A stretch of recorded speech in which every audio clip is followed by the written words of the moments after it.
ബഹുമാനപ്പെട്ട സയ്യിദുന ഉമർ റളിയല്ലാഹു തആല അൻഹുവിന്റെ അടുക്കലേക്ക് ഒരു പാവപ്പെട്ട മനുഷ്യൻ വരികയാണ്. വന്നിട്ട് പറഞ്ഞു, ഉമറെ, ഞാൻ ഗവർണറുടെ മകനുമായി കുതിരയോട്ട മത്സരം നടത്തി.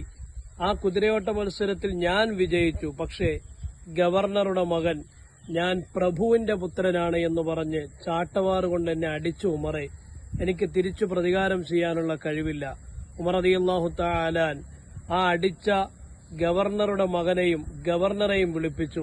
എന്നിട്ട് അടികൊണ്ട മനുഷ്യന്റെ കയ്യിൽ ചാട്ടവാറ് നൽകിയിട്ട് പറഞ്ഞു, പ്രഭുവിന്റെ മകനെ തിരിച്ചടിക്കുക. പ്രഭുവിന്റെ മകനെ ഈ പാവപ്പെട്ട മനുഷ്യൻ തിരിച്ചടിച്ചു. അതിനുശേഷം ഉമർ പറഞ്ഞു, ഗവർണറെയും അടിക്കുക. ഈ പാവപ്പെട്ടവൻ ഞെട്ടിപ്പോയി, എന്തിനാണ് ഗവർണറെ അടിക്കുന്നത്?